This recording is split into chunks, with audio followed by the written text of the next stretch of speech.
Good morning, everyone, and welcome. I'm Jason Marzak, Vice President and Senior Director here at the Atlantic Council's Adrian Arsh Latin America Center. Thank you all for joining us for this really crucial discussion on the future of collaboration between the United States and Colombia on drug policy and law enforcement. I'll introduce all of our speakers in a moment, but please, I'm seated here at the desk with Moody Jensen and Ambassador Kevin Whitaker, also a non-resident senior fellow here at the Atlantic Council. Today's event will have components in both English and Spanish. So if you're watching via Zoom, you can click on the globe icon on the right corner of your screen and choose Channel 1 to watch the portions of the event that will be in Spanish, in English. Channel 1 is English. Bueno, al mismo tiempo el evento de hoy contará con componentes tanto en inglés como en español. Ofrecemos interpretación simultánea para los participantes virtuales. Haga clic en el icono circular en la esquina derecha de su pantalla y elige Canal 2 para español. Today's event is taking place at a pivotal moment in the relationship between the two countries. Turbulence in the bilateral relationship, coupled with increase in coca cultivation, add a layer of complexity to US-Colombia ties, but also underscore the importance of closer coordination. The fact is that the United States and Colombia have a 30-year track record of collaboration on these issues. The Colombian government's new counternarcotics policy, paired with changes in the drug policy paradigm here in Washington, have opened the door for new, innovative ways of thinking about this issue in ways that hopefully build on past successes. There is an urgent need for new thinking to address an old problem. At the Atlantic Council, we believe that the U.S. and Colombia can and should work together to address the root causes of the illicit drug trade, the lack of state presence, and the absence of economic alternatives in many parts of rural Colombia, which have created longstanding challenges for both countries. Since 2000, the U.S. has invested, as we all know, over $12 billion supporting important initiatives like Plan Colombia and Peace Colombia, and the U.S. remains Colombia's biggest trading partner. As we think about how to address the challenges of the future, building on past successes in this partnership will be key. Of course, there will be bumps in the road. President Petro's recent unfortunate comments on Israel make clear that Bogota is in a very different place than in Washington on a number of critical issues. But we know that what makes the U.S.-Colombia historic relationship is that it's based on shared priorities between our countries and will last beyond the specific priorities of any one particular government. Our US-Colombia Advisory Group, established in 2017, has been an instrumental part of our work here at the Atlantic Council's Adrian Arsh Latin America Center, harnessing bipartisan support for innovation and the long-term US-Colombia relationship. In this work, we are guided by the vision of our honorary co-chairs of this group, Senator Hagerty, and also now Chairman of the Senate Foreign Relations Committee, Senator Ben Cardin. Over the last 5 years, this group has provided groundbreaking recommendations on a wide range of issues at key moments, from COVID recovery to strengthening bilateral trade and investment relations. At the Adrian Arsh Latin America Center, we greatly value Colombia's historical role as a vital U.S. partner in the region and are committed to strengthen this partnership as we look ahead to the next decade. This report is no different. Just weeks after this group, formerly known as the US-Colombia Task Force, relaunched itself in April as the US-Colombia Advisory Group at an event in Capitol Hill, we decided to hit the ground running by addressing an issue that has been a cornerstone of the relationship between our two countries, drug policy. We did this because we understand the importance of taking a longer-term view of the issues that matter deeply to the bilateral relationship, and the need to sometimes get back to the basics. In today's event, we will provide an overview of the current situation in Colombia as it relates to drugs and security, and then delve into a detailed discussion covering the 7 recommendations outlined in the report, followed by a question and answer that will be in panel 2, moderated by Jeff Ramsey. If you haven't already done so, you can make sure to scan. There's a QR code here available in the room and also available online to download the report. I printed only the first few copies, recognizing that COP is taking place right now, but this is a picture of the cover at least. Our goal with this report is to continue fostering consensus, building among key bilateral stakeholders by proposing innovative recommendations to strengthen cooperation on areas such as crop substitution, cybersecurity, interdiction, and international cooperation. I look forward to our discussion with all of our panelists today, members of the advisory group, who will talk in greater depth about the report's recommendations. I'd also like to personally thank all the members of the US-Colombia Advisory Group who contributed to this report through a series of consultations and strategy sessions. Our work, not only in this report, but in general as part of this advisory group, would not be possible without the passion and commitment of all the members for this bilateral relationship. So thank you to all of our speakers today. Minister Osuna, who was originally going to join this panel, had a last-minute scheduling conflict. So we are delighted to be welcomed in the first panel by Gloria Miranda, who is the Director of Drug Policy at Colombia's Ministry of Justice. Gloria also played a pivotal role in shaping Colombia's new drug strategy. Gloria, welcome. Great to have you here. Un placer. Bienvenido. Also in this first panel, as I mentioned, Ambassador Kevin Whitaker, who is a non-resident senior fellow here at the Atlantic Council and also served as ambassador to Colombia for 5 years from 2014 to 2019. As well, Mooney Jensen, a partner at Denton's Global Advisors and a longstanding partner in all the work that we do on Colombia. In the second panel, you hear from Steve Hedge, Ambassador Carolina Barco, Ambassador Mike McKinney, and that will be moderated by Jeff Ramsey. So with that, let's go ahead and get started. Vamos a ahora hablar en español en este primer panel. Entonces, so if you're watching in English, please switch your channel. Gloria, otra vez, bienvenido de nuevo. Agradecemos su presencia hoy. Good morning, Gloria. Thank you for being here. I'd like to start by asking you about your perception on progress on the Sembrando Vida policy presented in September of this year. The first question has to do with the impact of the policy in the last 2 or 3 months. How do you evaluate this strategy? And could you provide us with concrete examples of the milestones achieved in the last 2 months? Gloria, go ahead. Thank you so much. Special greetings to all my fellow panelists. It's a real honor to be here.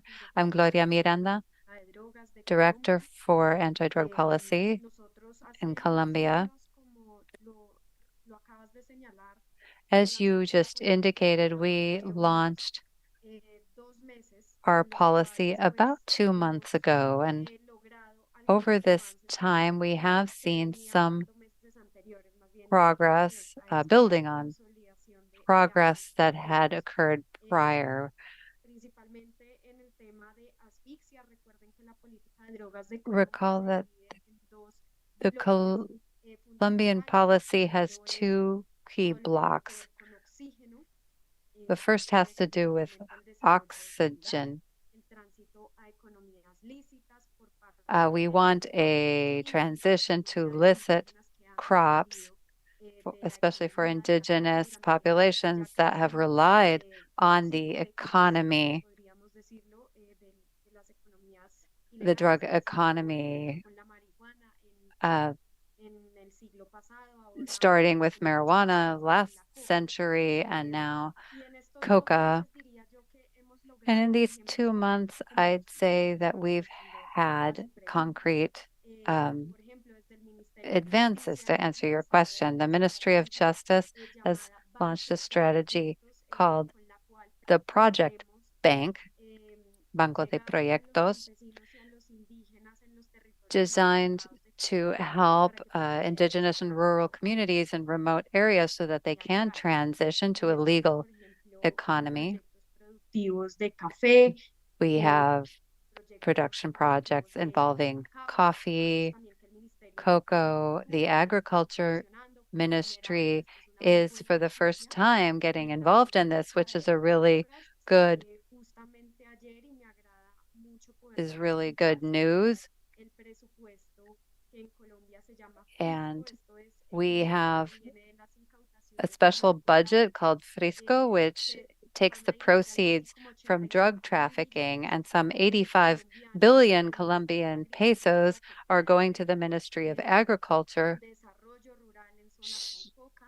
for agricultural development in coca growing regions. And then we have the crop substitution program, which is already issuing cash transfers to peasant communities in order to fulfill those agreements under the peace agreement in terms of what we call asphyxia, which is meant to really cut off the oxygen in the drug trafficking supply chain.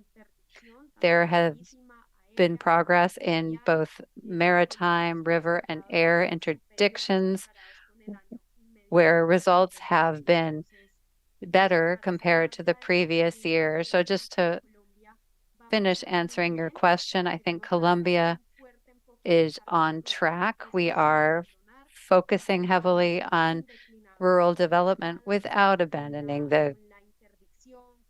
the commitment to interdiction, destruction of the drug trafficking infrastructure. So the fight against drug trafficking has not been abandoned at all, but there is a slightly different focus. Kevin Thank Whitaker. you, Gloria. I would now like to ask Kevin Whitaker a question. The Petro government has presented a new security strategy and did so in April of this year. Since military cooperation has been successful in this bilateral relationship, what do you believe are the key opportunities in this area, and how will the new security policy help or affect these historic efforts? Well, first, my greetings to all, and Gloria, thank you for joining us. I'm going to go bit by bit. The Colombian government has put out four different pillars, four different strategies. First one is total peace, armed groups, drugs, urban safety and security, and there's doing a lot of work.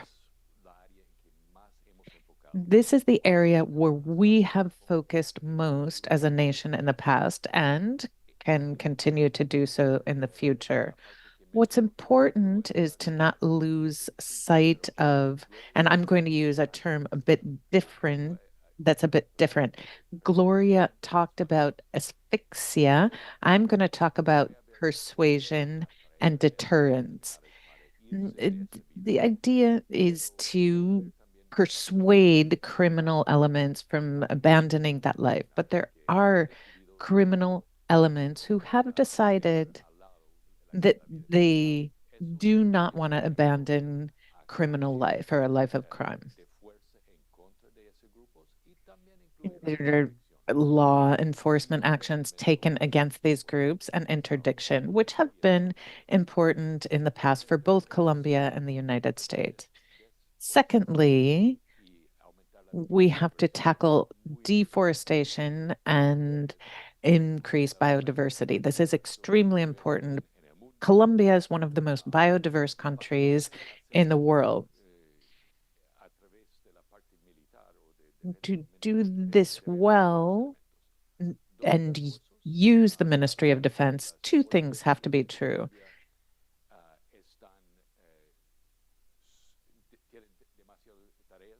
Uh, Law enforcement in Colombia has too heavy a workload. And then there's the legal framework. In many cases, there's no legal framework to govern actions by the military.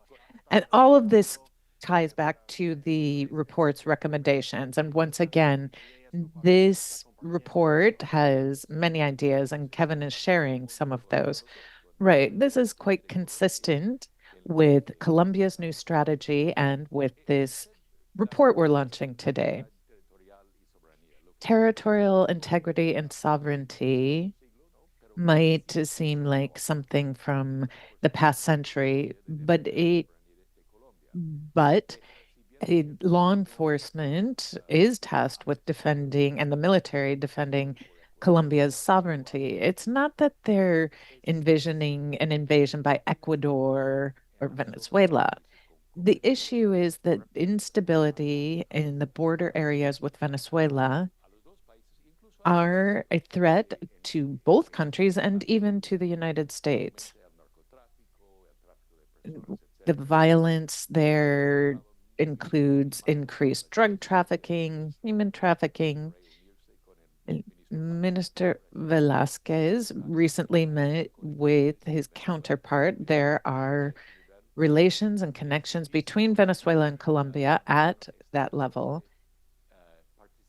It is difficult to get the US government involved without Venezuela having a democratically elected government. So that is key. Colombia's strategy also talks about the need to boost human talent in law enforcement and the military. What we have to acknowledge is that last year there was an unprecedented brain drain from uh, public forces. Well, Venezuela next week, and the Deputy Secretary for Western Hemisphere Affairs, Brian Nichols, will be here at the Atlantic Council to discuss Venezuela specifically. Mooney, as part of this report and all of the group's deliberations, and for those who aren't very familiar with the group, it's one where half of the members are from the US, the other half from Colombia, representing many different sectors, always in support of a long-term relationship. Mooney, the new counter-narcotic strategy unveiled in September of this year, and Gloria talked a bit about the progress made in that area. It has an estimated cost of $21 billion over the next decade. What funding options might come exclusively from the private sector? And from your vantage point, what opportunities are there to involve local government? Thank you, Jason, and thank you to you, your team, and Jeff in trying to put together this document, which I believe is a very important roadmap, particularly now. The matter of funding should be looked at in a broader context. The advisory group and the relationship between the US and Colombia is based on consensus and has been from the very outset. I think this is the right time for fair and constructive discussions with Colombia. We have to discuss risks and also focus on opportunities beyond the government to government relationship. It's important for pushing the bilateral relationship beyond just the central government. There are concerns nationwide. I'm from Cali. People are feeling great concern there. We believe that rule of law is vulnerable and is being weakened. We must urgently address this at all levels. When you talked about new thinking must bring in new actors, new stakeholders, and seek out opportunities for consensus that we've looked at in Bogota and Washington. I believe we have to focus on two different stakeholders, a commitment that is urgent with new leaders in the departments and cities in Colombia. The mayoral elections were, the results were very striking, particularly in the largest cities. Not all who won are part of traditional parties, and and aren't familiar with this bilateral relationship, but they might be in great jeopardy when it comes to addressing some of the issues in their areas. And then, as far as opportunities are concerned, direct ties with the community. The community is on the front lines.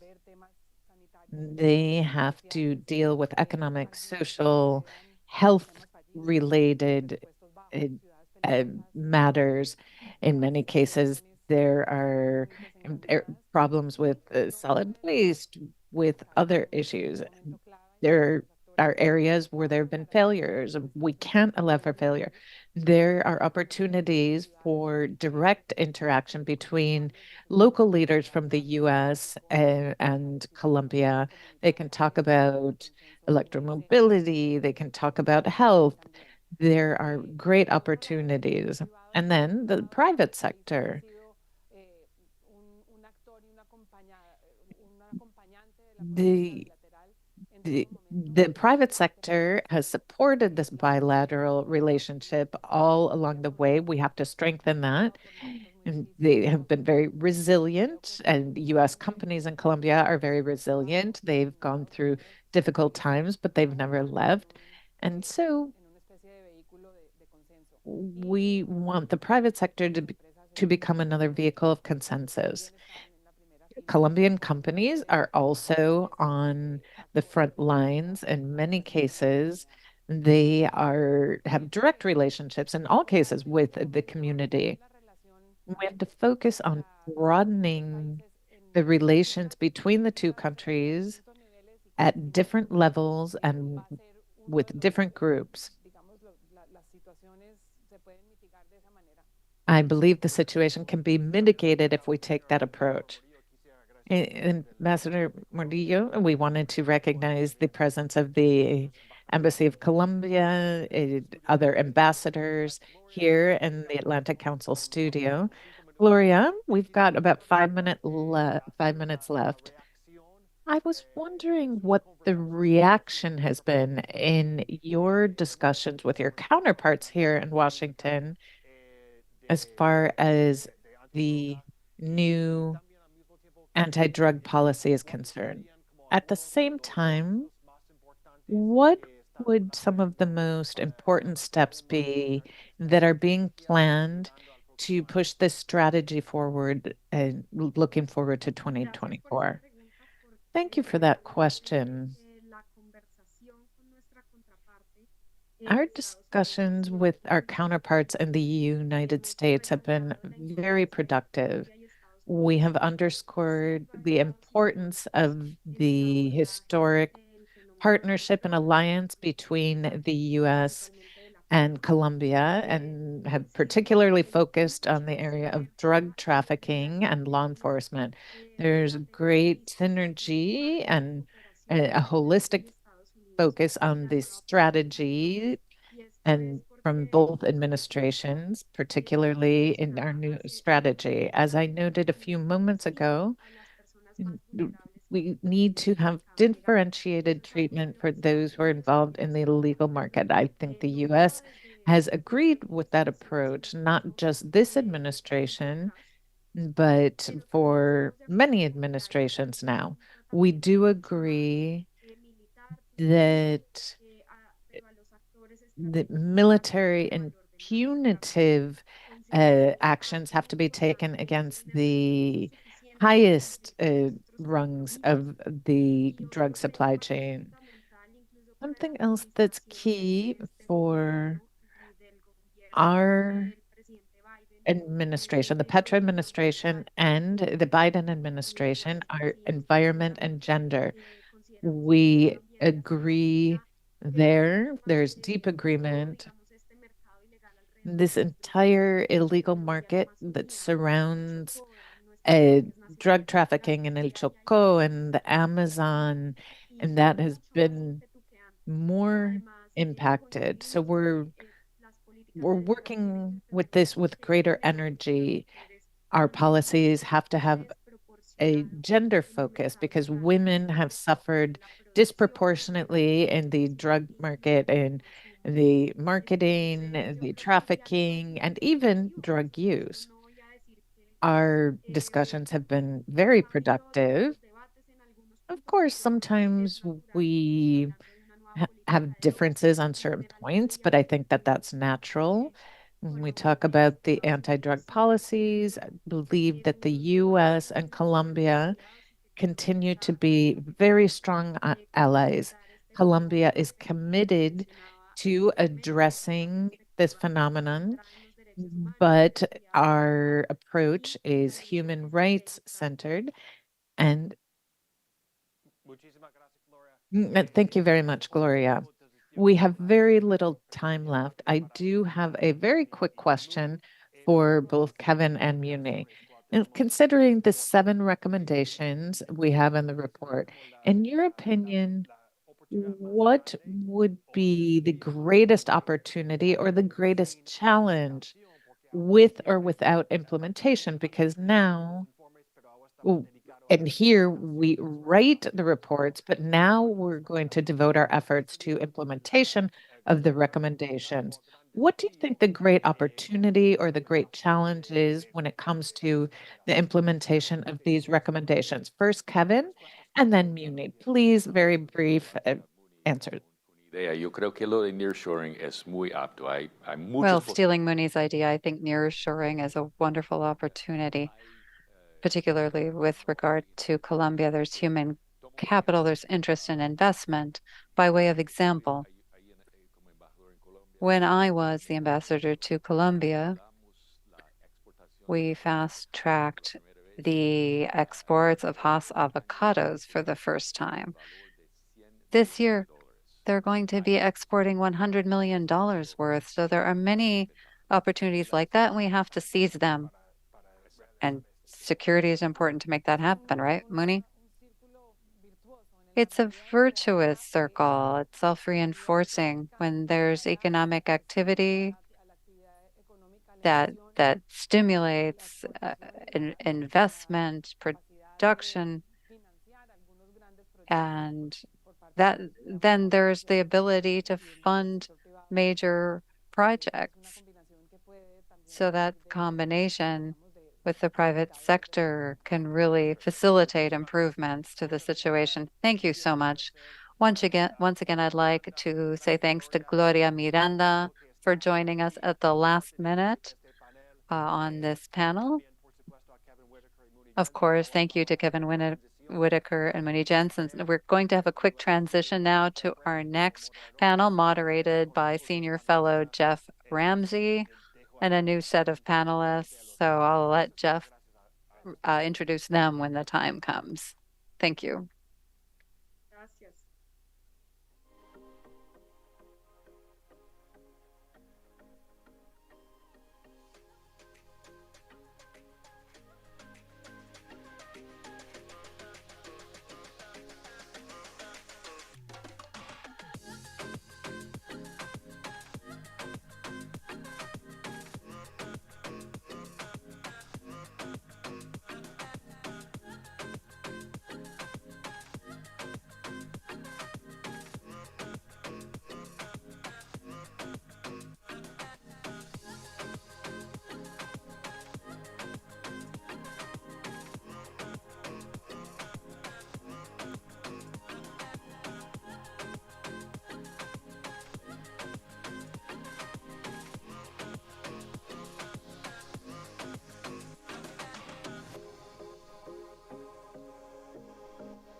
Well, good morning again. I want to echo Jason's words of welcome to those of you that are joining us online and those of you that are fortunate enough to be here with us in person.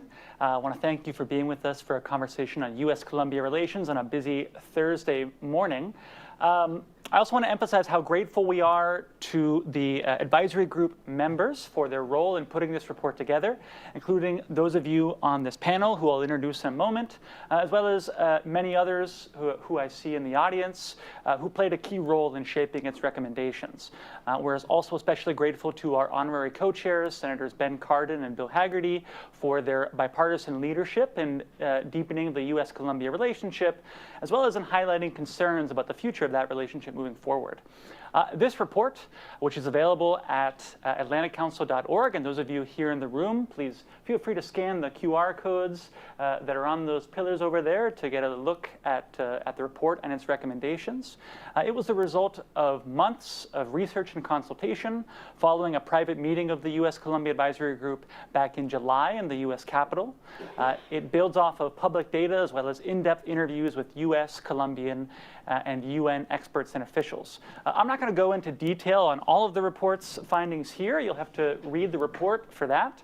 But I do just want to highlight very quickly some key aspects, as well as a few of its recommendations that I hope we can get into in our conversation. After speaking with specialists and policymakers in both countries, it became very clear to us that we're in uncharted territory. Colombia's illicit coca cultivation has risen to the highest levels on record, while eradication efforts have plummeted by 87% in the first half of this year. This, on top of other policy disagreements with the new Petro administration, has raised some alarm bells in Washington. But at the same time, we see an important window here. The spike in coca cultivation has caused prices of coca and cocaine to drop in Colombia, providing a golden opportunity to substitute those crops. Another opportunity lies in the fact that, as we heard in the first panel, both the US and Colombian government have expressed an interest in working together to address these shared priorities. And the White House, in response to the Colombian government's new anti-drug policy, which was announced in September, has signaled an interest in working with President Petro to implement the strategy moving forward. The report identifies 7 key areas for this kind of collaboration to work moving forward. Broadly speaking, these can be grouped into 3 themes: enforcement, sustainable rural development, and funding. On enforcement, we see a need for clear technical training and streamlining of anti-money laundering and eradication efforts, as well as a need to better define priority areas for manual eradication. On development, we highlight ways for both countries to better connect rural coca farmers with the legal economy. And on funding, we propose the creation of a multilateral trust to ensure that alternative development strategies can succeed in the long term. But in order for all of this to succeed, we need to see sustained commitment. And at a time when the US-Colombia relationship is facing an inflection point, there are questions about the road ahead. So here to discuss these questions with us are 3 distinguished members of the US-Colombia Advisory Group, each of which has played a key role in putting this report together. I'm joined here by Ambassador Carolina Barco, who served as Colombia's foreign minister from 2002 to 2006, as well as Colombia's ambassador to the United States from 2006 to 2010. And Ambassador Michael McKinley, former U.S. ambassador to Colombia from 2010 to 2013, who helped finalize the entry into force of the US-Colombia FTA, as well as Steve Heggie, who is a leading Colombia expert and the Colombia country director at the U.S. Institute of Peace. Thank you all for being with me here today as we discuss the details in the report. Ambassador Barco, I want to start with you. One of the recommendations in this report is for both countries to try to work together to iron out some of the wrinkles in the security and counter-narcotics relationship, including on basic areas, such as how to identify priorities for coca eradication. You've been an architect of the bilateral relationship in your time as ambassador as well as foreign minister. In your view, what are sort of the pending issues that both countries need to address as we face these challenges moving forward? Okay, well, thank you very much. And I'm very pleased to be here and to be sharing this conversation with all of you, because I think we do need to build consensus among the team, but we also want to hear those who are accompanying us today. So when we talk about the crossroads, I think it's important to see what our history has been. And Last year with the Atlantic Council and the Wilson, we celebrated 200 years of relationship, where we've seen that Colombia and the US have gone through good and bad times, more difficult ones and easier ones. And we've been resilient. We've been able to get ahead. It shows the strength of the relationship, which I think is important. Secondly, cooperation has been in different areas. The Alliance for Progress, the first sort of really well-known cooperation program, had to do more with social investment, with housing, education, etc. But since the late 80s and 90s, drugs have become one of the main issues because of the concern both of our countries have with its effect on our population and our democracies. So we find President George Herbert Walker Bush going down on February 15 in 1990, going against, I understand, the advice of a lot of his team to talk to the presidents of Colombia, Peru, and Bolivia about drugs, because it was becoming an issue. This was a time of Pablo Escobar.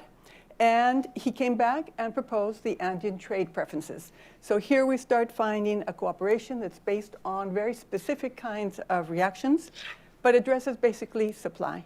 Then we have Plan Colombia, which I'm not going to delve in very much, but also was very interesting because it went from being anti-narcotics, which was the first emphasis, also to anti-terrorism, because we realized that security and the groups that were creating all this insecurity and were supporting the drug area were fundamental. So we see how important it is for both countries to look at the new issues and the new problems that there are and address it and build a consensus. And when you talk about anybody who is involved in Plan Colombia, they always highlight the importance of conversation.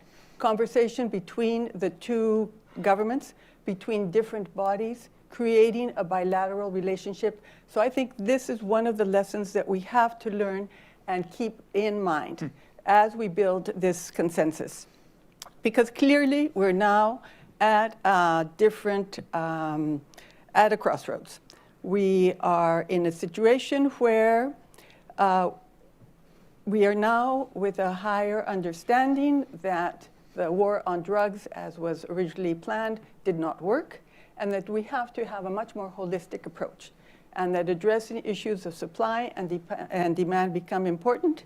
This is an international discussion, but it's also the focus we've seen in the Biden administration and the Petro administration. So how do we build this holistic approach? We have sort of this challenge.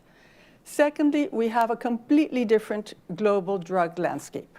It has become a regional problem because the groups that used to be in Colombia, Pablo Escobar was Colombian, but now we have the Grupo Sinaloa that is in Colombia, in Central America, Peru, Ecuador, Colombia, and it's also making alliances with local groups such as the Clan del Golfo, and they are now not only involved in drug trafficking, but there's territorial control. And you're finding that the regions that are being taken over by these groups, and this sort of presents a different kind of a challenge, which makes addressing drugs and security so important. Mm-hmm. Secondly, I think I need to move faster, but so we find a different drug landscape where it's regional, where we have new synthetic drugs, where we have growing markets. We have insecurity growing exponentially. And I think here I want to stop a minute. During the Petro government in the last year and a half, kidnapping has increased more than 80% and extortion 27%, which shows that the issues of security and drugs is very, very important. There was a meeting then of the third US-Colombia Counternarcotics Working Group in September. And there they talked about the areas that they wanted to address. Global drug problem as an approach to public health, human security. They want to address intelligence sharing, combating money laundering, eradication efforts and economic development opportunities, rural security, etc. But these are all very general proposals. So we need to now work on the specific areas. Which are the specific areas we're going to work on? We have to define a focus and objectives. And I think there's some outstanding questions that we need to address. How to address the presence, taking from the proposals of Petro's documents and looking also at total peace. how to address the presence of the transnational criminal organized groups. Total Peace document suggests that there might be negotiations with criminal groups. On what terms? Is there to be amnesty? Do they have to return their ill-begotten wealth? Groups such as the Clan del Golfo are asking for amnesty and the right to maintain a minimum part of their wealth. Second, how to address eradication of industrial coca fields, which the government suggests. What are these areas? What makes them industrial coca fields? How will the process take place? 3, crop substitution based on concerted work with local communities requires state presence and local police to ensure security. We are finding that the government is decreasing the budget for armed forces and the police, and we're finding that there has been a diminished group of police. And thirdly, with money laundering, we're talking about information sharing, joint investigation, and training. This requires trust and working together. So I think time is running fast, it's running out, and we're finding a situation that has become very complicated in Colombia, and the need to work together to define very specific actions and to work in a coordinated way, evaluating the actions we take and building consensus, learning from our past experience becomes fundamental. Those are all important points. Thank you, Ambassador. Ambassador McKinley, turning to you, we've just heard Ambassador Barco talk about the need for a holistic strategy, which is something that we highlight in the report, combining enforcement efforts with an emphasis on rural development and viable economic alternatives to illicit crops on the other hand. This recipe isn't particularly new, as you know. How can we ensure that, as we think about the future of US-Colombia security cooperation, that the policies that we see implemented actually build on past successes, some of which Ambassador Barco has just mentioned, rather than starting from scratch?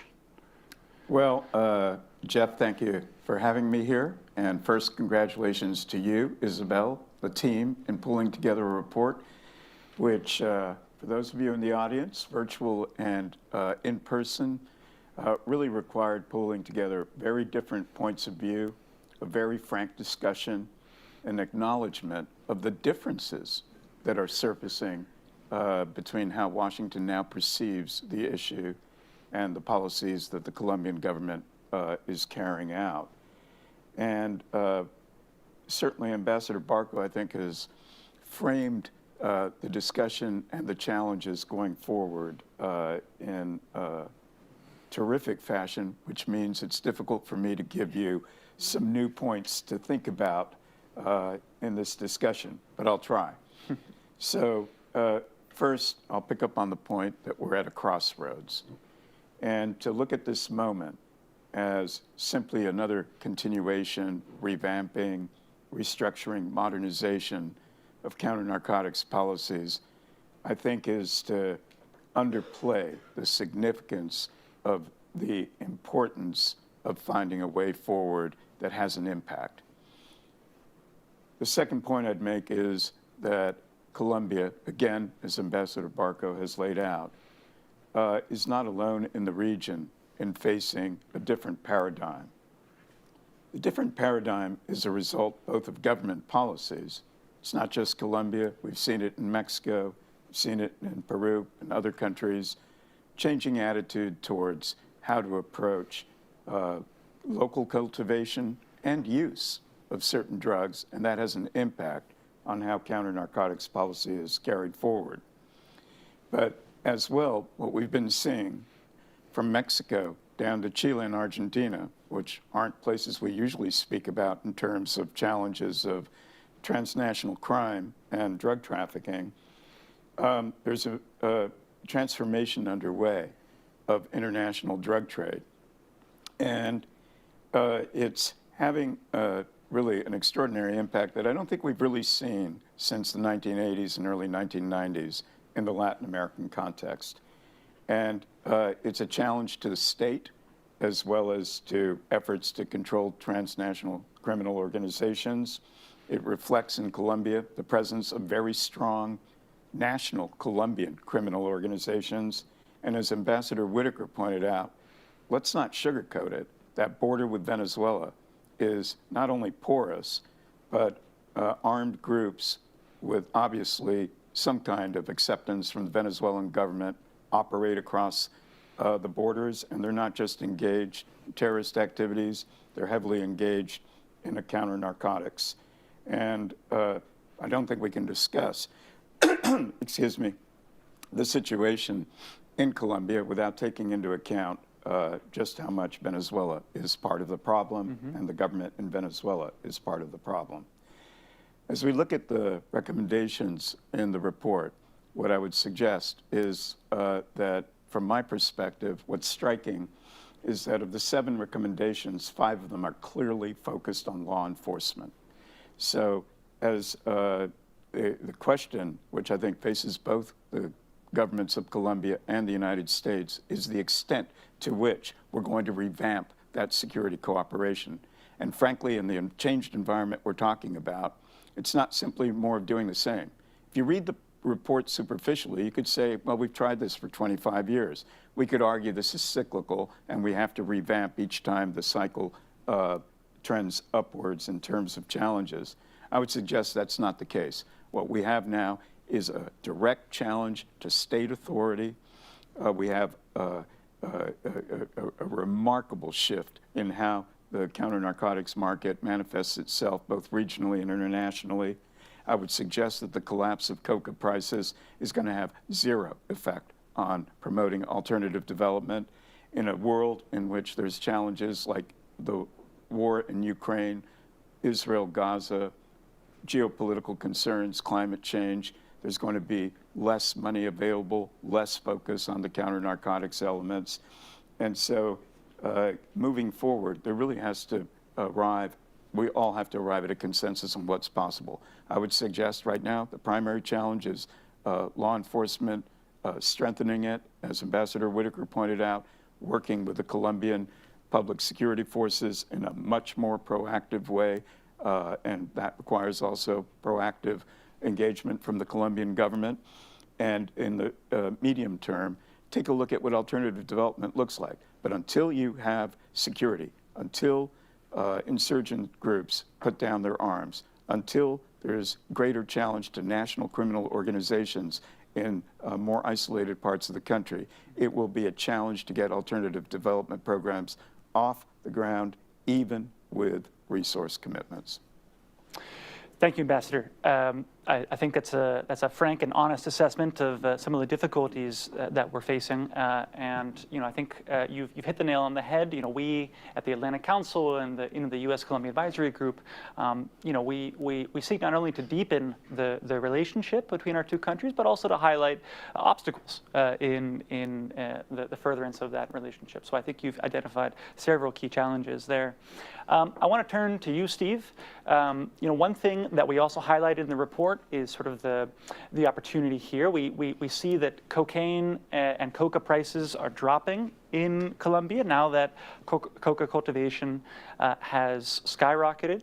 I know you've been following this closely. Ambassador McKinley shared his view. Do you think that there is an opportunity here to try to better come in and provide alternatives to the rural Colombians that are reliant on coca and other illicit crops, to try to plug them into the legal economy? Yeah, Jeff, thank you so much, and thanks to the Atlantic Council for the invitation to participate here. And with complete deference and respect to Ambassador McKinley, I do think that there's reason for optimism about this unique moment. There has been, over several decades, multiple iterations of this formula of crop substitution with some degree of enforcement measures to complement them, to provide incentives for transition for coca growers. Now, none of those programs have benefited from the unique window which has existed over the last 18 months or so of the plummeting of coca paste and coca leaf prices at the local level. So directly in the hands, profits for coca growers are lower than they've ever been. And that should, in theory, of supply and demand, that should incentivize them to consider other crops. Now, what we see, and there's been a lot of speculation of what is the cause behind the plummeting of cocoa prices. I won't go into all of those things. I'll just add that I think that it's really important to look at the subnational diversity geographically of those prices. So there are pockets within Colombia where the price has remained stable and continues to represent profitable alternatives to any other legal crops for cocoa growers. But then there's other parts of the country where it's still much less profitable compared to other crops. But what we see is this paradox. We have this surplus of supply of coca paste in some of these areas, but we don't see coca growers immediately jumping to alternatives. And so what can this new drug policy that Gloria Miranda and the Ministry of Justice has led the development of and recently published, what can it do to really seize on these unique opportunities? I think one of the first things that they've already done is to try to overcome the deep-seated mistrust from many of these growers for these multiple iterations of crop substitution programs. I mean, many of them have failed, and so cocoa growers are by nature skeptical. And so these 27 engagements, consultations that Gloria and the Ministry of Justice led across the country, Jeff, you and I had a chance to visit one of those together. I think that was more of anything an exercise in trying to rebuild citizen trust that, hey, we're going to try this again, and this is a unique opportunity. We're going to try to do some things different. But we have to acknowledge that the massive commitment to crop substitution in the 2016 peace accord, unfortunately, of the 100,000 families that registered for that program, only about 1% have actually completed the whole process.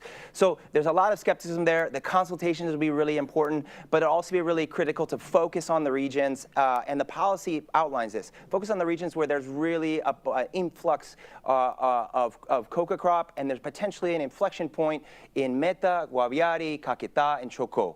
And to say, how can we transition and double down resources, private sector as well, not only from government subsidies, but private sector investment as well, in these specific regions that have been historic coca growing regions. I mean, Nariño and Putumayo are outliers. There's massive increases in those two areas. But what we see in our analysis is a lot of these areas that are more difficult for drug traffickers to access and buy, they simply prefer to buy where it's more convenient. And they're not going all the way out to certain areas. In Caquetá, Guaviare are certainly much more remote, Meta as well. And so these are opportunities to really double down and transform these local communities, overcome these deep, long-standing skepticisms from coca growers and rural economies, and transform these economies where, because of decades of easy money, there's a culture around coca, the coca economy in many parts of the country. And there's sort of an identity crisis. And I think it's something that this policy really should try to leverage and double down in a specific focused area. I'll just say one thing, in order to do that, we really need a price monitor index that doesn't exist. We do not know systematically what is the price of coca leaf and coca paste throughout the country. And so for this kind of focused geographic emphasis that the policy would like to adopt, we really need those types of tools, and we don't have them yet. Thanks, Steve. So we are short on time, and I just want to tell our audience here that while unfortunately we are not going to be able to get into audience questions, we are going to have a space out here in the lobby with our refreshments, where I encourage you all to stay and continue engaging with our panelists and drill them firsthand with your questions. But before we go, I do want to sort of ask each of you to respond to one key question here. There's some fresh thinking in the report's recommendations. We talk about how to tie in counter-narcotics efforts with regional Amazon preservation initiatives, and on the creation of a multilateral trust fund to ensure that these efforts are fully funded moving forward. Just very quickly, before we close, I'd love to hear from each of you. Briefly, what is one key area where the U.S. and Colombia drugs and security relationship can bring in some new thinking? What's ripe for innovation in your views? Ambassador Barco? Well, I think I really share the position of the Ambassador McKinley and Whitaker, and that security is one of the major issues, and we need to think of that in new ways and working with communities and strengthening communities, because they're the ones who are going to be able to, that have to address the issues with the drug traffickers. And if we don't give them that security, nothing is going to work. But I think looking at it also from the point of view of the environment and what is taken is fundamental. And so I think there's a lot of new thinking of ways we can have new bonds and recognize caretakers of the forest, and there are different views. There's a trust. So I think there's a lot of thinking that we can do to strengthen that. It's important. Thanks. Ambassador McKinley. So quickly, just a parenthetical on alternative development. In the cycles I mentioned, there have been moments in the past 20 to 25 years when alternative development did work. And it happened in the late 2000s. It began to happen after 2013, again, as the violence subsided.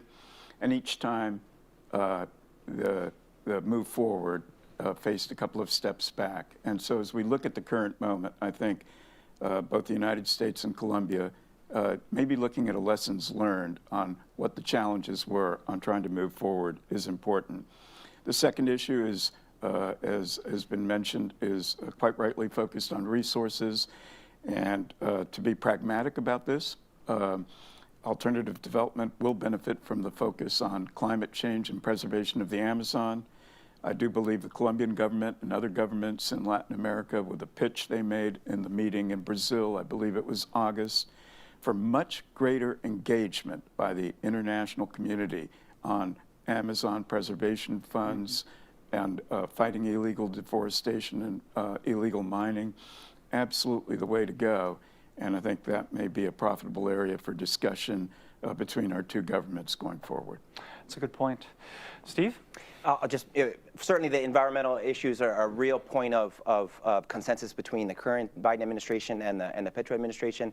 I'll just add a couple things from the report itself, though, on looking at rethinking indicators of success, not only on industrial, what would be the characteristics of industrial level coca crops, but indicators in general. Looking at, the new policy says we want to transition 50,000 families out of 150,000. So we're looking at how many families are we transitioning as opposed to coca crops themselves, hectares. We all know that's a fluctuating indicator. We know that there's 3 or 4 harvests per year. In the early 2000s, there was only 1 or 2 per year. So the fixation on just hectares alone is something that we can innovate and look a little bit further. And I think there's unique opportunities there that we could begin to adopt. I agreed with all three of you. I want to thank you again for joining me today. We've reached the close of our event, but before we go, I want to thank you for your time. Thank you for your contributions to this report. I want to encourage everyone to read our latest report from our US-Colombia Advisory Group. It's available at our website at atlanticouncil.org. Those of you here in the room can take a look at it by scanning the QR codes over here. And I hope that as we leave this room and enjoy the refreshments and coffee available in the lobby, that we can continue discussing ways to address both the obstacles in the US-Colombia relationship as well as ways to strengthen it moving forward. And just to close, I also want to thank the Atlantic Council's Colombia team for all of their work to put this report and today's event together. It's been a Herculean effort over the course of weeks. I want to especially thank Isabel Chiriboga for stewarding this project, as well as to Enrique Millan and Lucy Kneip for all their hard work. And of course, to all of our US-Colombia Advisory Group members here on the panel, in the audience, and those of you joining us online. Please join me in a round of applause.